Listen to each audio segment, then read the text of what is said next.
Fala, meus amigos e minhas amigas aqui do canal, tudo bem com vocês? Espero que sim. Vamos para mais um vídeo aula, isso mesmo, imposto de renda. Se você quer aprender sobre LALUR, sobre lucro real e RPJ, lucro real anual, principalmente lucro real trimestral, fica aqui com a gente no nosso canal, se inscreve aqui no canal, acompanhe porque toda terça-feira nós estamos soltando uma videoaula nova. Terça-feira, às 18 horas, a gente solta uma videoaula nova, então você consegue aprender sobre imposto de renda gratuitamente. É só você ficar aqui com a gente. Aí a gente solta esse vídeo, porém, como ele é um vídeo aula, você tem que assistir ele logo, tá? Como assim, Cleiton?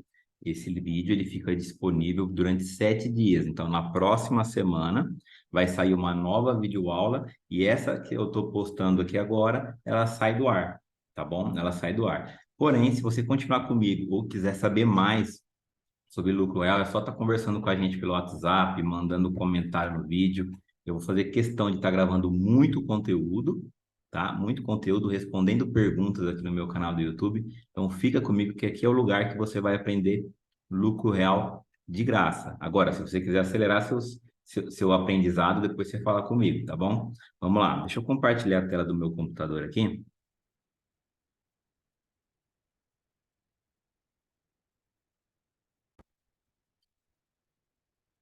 Bom, pessoal, então, hoje a gente vai falar do quê? Quando você vai fazer a apuração do lucro real, você vai partir ali, né, do balancete, né? A gente já falou algumas aulas aqui, alguns vídeos sobre o balancete, onde você vai pegar no resultado do período o lucro antes dos impostos, ou seja, o lucro líquido antes da dedução, né? Antes do resultado do IRPJ e da CSL, tanto IRPJ e CSL corrente quanto diferido, tá? Então, tem muita gente que tem dúvidas sobre o imposto de renda diferido. Depois eu vou pegar uma sessão para falar só de imposto diferido aqui para vocês também, ok? Esses dias eu estou falando mais sobre o imposto corrente, estou falando de benefícios fiscais, tô fazendo uma série de vídeos que afetam o seu IR e a sua CS a pagar, tá bom? Seu IR e a sua CS a pagar. Então vamos lá. As adições e as exclusões. Peraí, antes de eu continuar, né? Eu vou falar sobre adições e exclusões. Me desculpa acelerar um pouco mais aqui. Mas o que que acontece? Quando você tem o seu lucro antes dos impostos, alguns ajustes precisam ser feitos na base de cálculo, ou seja, no valor. E quais são os principais ajustes a serem feitos? São as adições e exclusões do imposto de renda, as adições e exclusões que são feitas na parte A do valor. Então, quando você vê aqui, ó, as adições e as exclusões a serem feitas na parte A do valor estão discriminadas no anexo 1 e 2 da Instrução Normativa 1700, de 2017, tá? Então, como que você pode ter acesso a essas adições e exclusões? Você pode ter acesso através da IN 1700. Entra lá no site da Receita Federal e consulta. Eu vou mostrar para vocês, tá?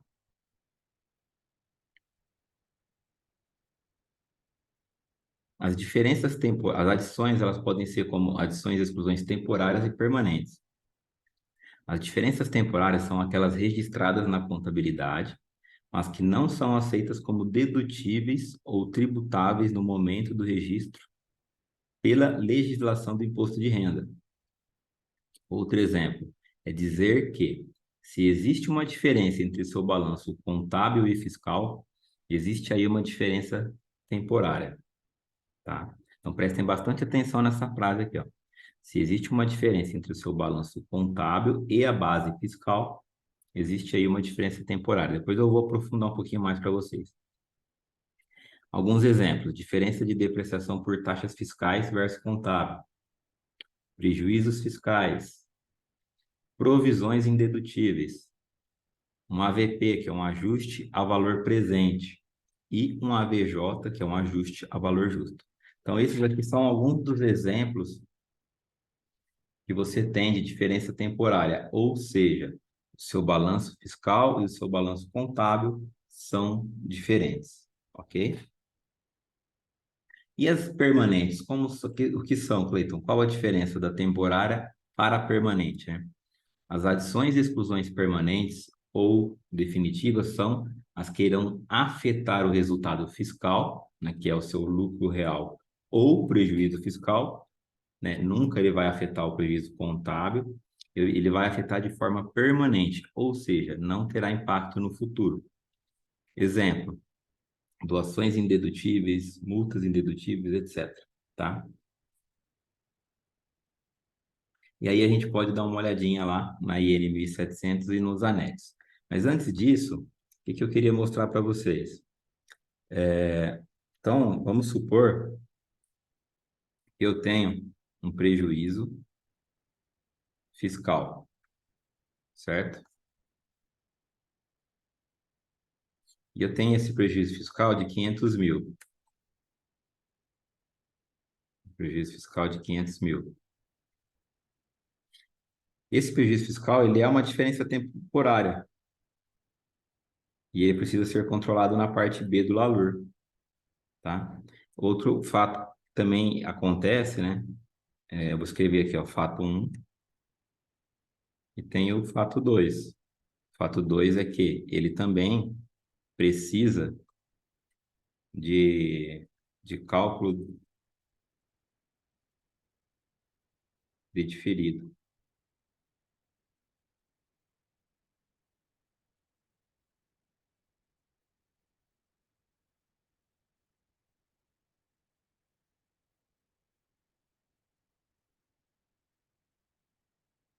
ok? Então, o prejuízo fiscal, ele é o prejuízo do LALUR, tá? Então, você tinha lá, por exemplo, um prejuízo, às vezes, que contábil de 800 mil, e aí você fez uma adição de 300 mil, e o teu prejuízo fiscal é de 500 mil. Então, o prejuízo fiscal e o prejuízo contábil são diferentes. Só que o prejuízo fiscal ele vai dar um efeito futuro. Lembra que eu falei que tem um efeito futuro? E qual que é o efeito futuro aqui? Qual que é o efeito futuro aqui? Posso reduzir a base de cálculo do IRPJ e CSLL. Quando a gente fala da CSL, a gente não fala prejuízo fiscal, a gente fala base negativa, mas no frigir dos ovos é tudo a mesma coisa, tá? Então eu posso compensar, né, na compensação de prejuízos. Quando eu compenso, quando eu, com- quando eu compenso um prejuízo fiscal, eu estou reduzindo o meu imposto a pagar, então ele vai dar um efeito futuro no meu imposto, ok? É, taxa de depreciação, mesma coisa. Provisões.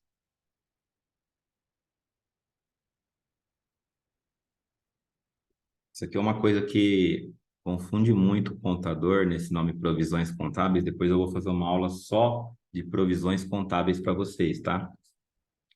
Mas, por exemplo, a taxa de depreciação. Por que que eu tenho a taxa de depreciação como um item de diferença temporária?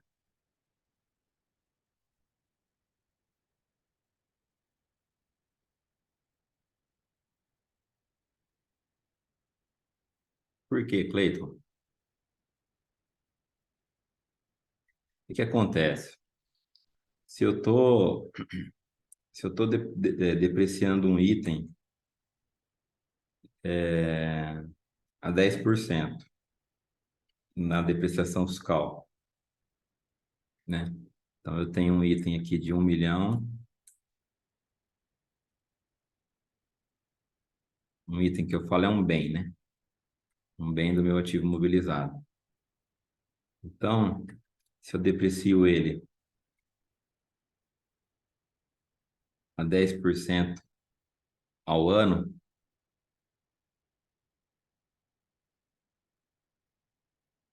10% ao ano na parte fiscal, eu estou depreciando 100 mil reais por ano.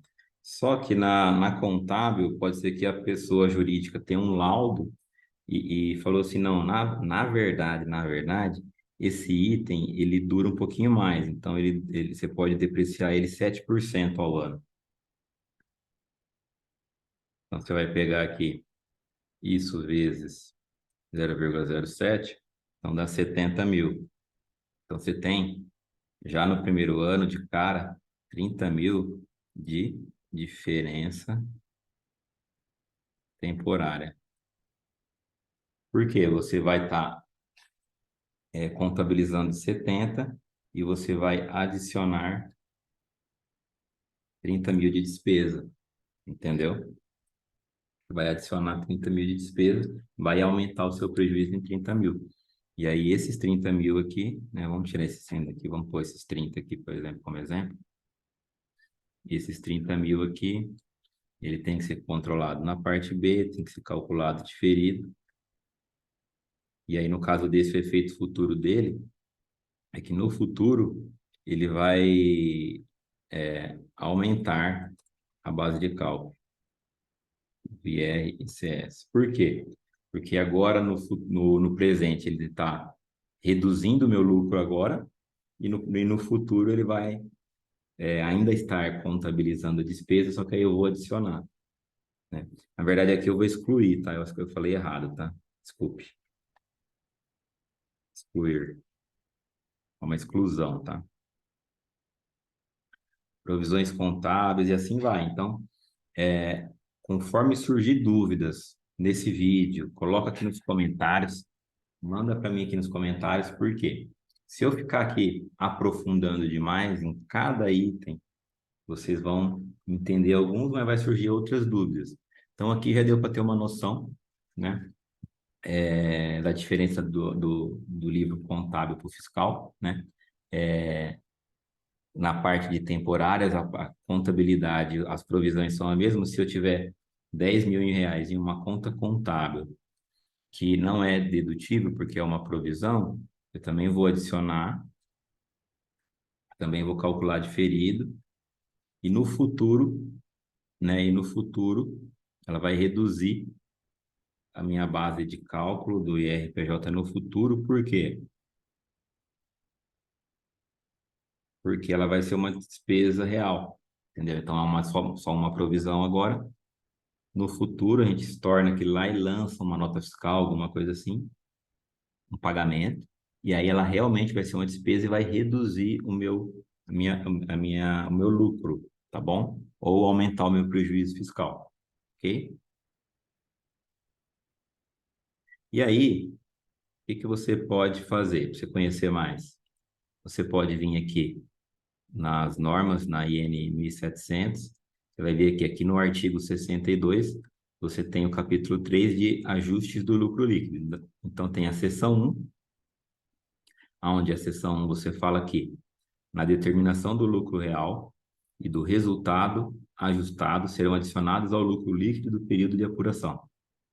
E tem custos, despesas, encargos, as perdas, as provisões, as participações e quaisquer outros valores deduzidos na apuração do lucro líquido que, de acordo com a legislação do IRPJ e da CSL, não sejam dedutíveis na base de cálculo do lucro real ou do resultado ajustado, tá? Os resultados, né, os rendimentos, as receitas e quaisquer outros valores não incluídos na apuração do lucro líquido que, de acordo com essa mesma legislação, devam ser computados na determinação do lucro real e do resultado ajustado. Parágrafo único. O anexo 1 representa uma lista não exaustiva das adições ao lucro líquido do período de apuração, para fins da determinação do lucro real e do resultado ajustado. Então, eu vou mostrar para vocês aqui esse anexo 1, porque existem uma vasta lista ali, não é tão exaustiva que nem eles falam assim, mas é um pouco exaustiva. E você pode ter uma noção melhor, aprender melhor o que você adiciona, o que você não adiciona no lucro real.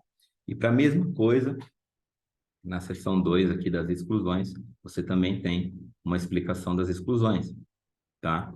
Então, no artigo 63 aqui ele também fala né, que os valores cuja dedução seja autorizada pela legislação do IRPJ ou da CSL e que não tenham sido computados na apuração do lucro líquido do período de apuração. Os resultados, os rendimentos, as receitas e quaisquer outros valores incluídos na apuração do lucro líquido, de acordo com essa mesma legislação, não sejam computados no lucro real ou no resultado ajustado. Parágrafo único. O anexo 2 apresenta uma lista não exaustiva das exclusões do lucro líquido do período de apuração, para fins de determinação do lucro real do resultado ajustado. Ok? Aí aqui eu entrei, nós temos uma tabela aqui, ó, tabela de adições ao lucro líquido. Então ele vai aqui para outra IN, né, anexo 1 e anexo 2, tabela de exclusões do lucro líquido, tá?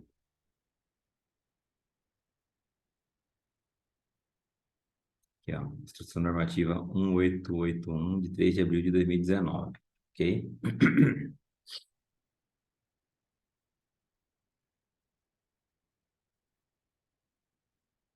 Então aqui, ó, tem 28 páginas esse arquivo em PDF, que é o arquivo onde eu te falei ali, que eu te mostrei, que é o anexo 1, que é uma tabela, ó, tabela de adições do lucro líquido, ok?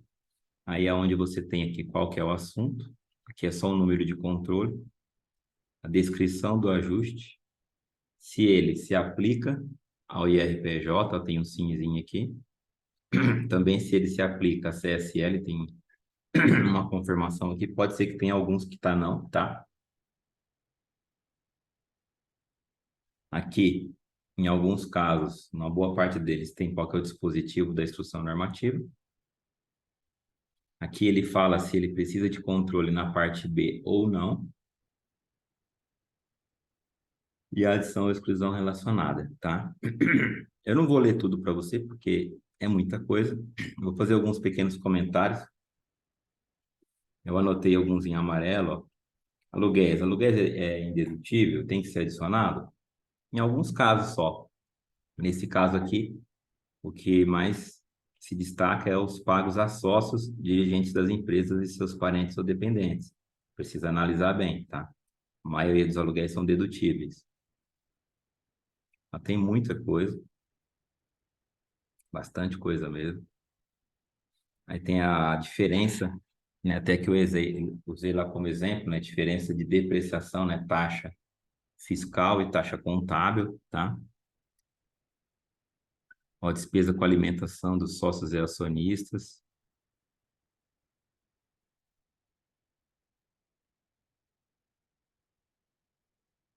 Despesas não necessárias, esse aqui é o fundamento, né?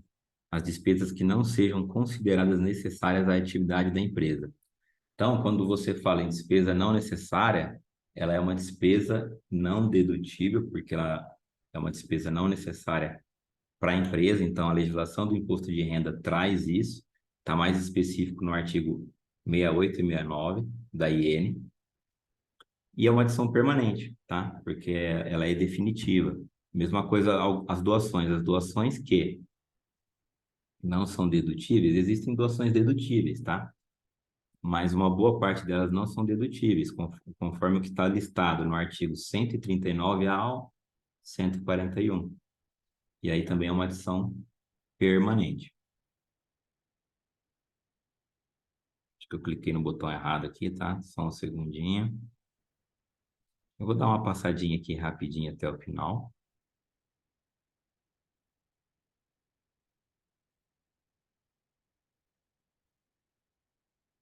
Preços de transferência permanente, provisões ou perdas estimadas, teste de recuperabilidade.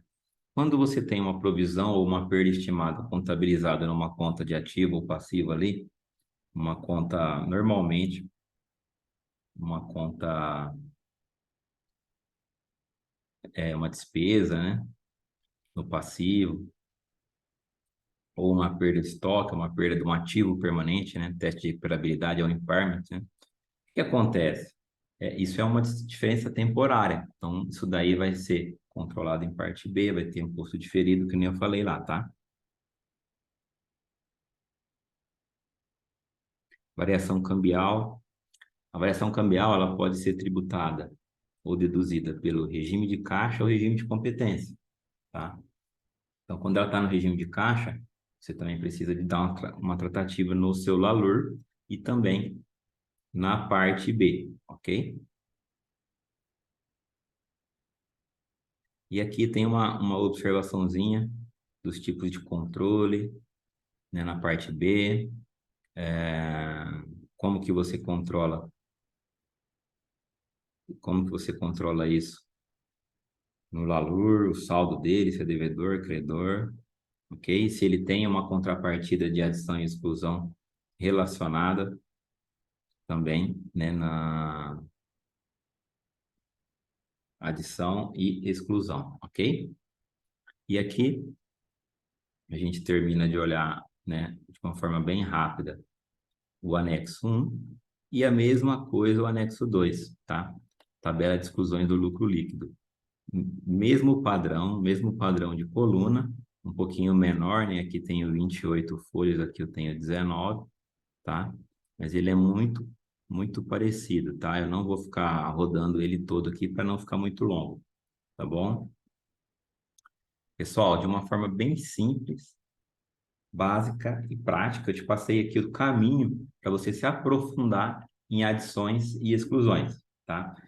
Se for necessário, se vocês sentirem muita dúvida, a gente pode pegar um dia e fazer uma aula complementar de adições e exclusões, aprofundando em alguns temas, dependendo da quantidade de perguntas, comentários que vocês mandarem aqui, ok? Senão eu posso responder pontualmente algumas questões de vocês, ok? Mas agora vocês já entendem o que são as adições e exclusões, ou seja, adições normalmente são alguma despesa que ela vai ser não dedutível ou de forma temporária, né, que ela vai ter um reflexo futuro, ou de forma permanente definitiva, ok? É, é, E aí essas adições e exclusões vão afetar diretamente o seu lucro real ou prejuízo fiscal, tá? Então são os ajustes do resultado, tá? O resultado tributável, e também tem controle na parte B, então a gente pode fazer uma aula depois só de controle na parte B, e também você tem reflexo no imposto diferido, que aí é outro papo, é outro assunto, tá bom?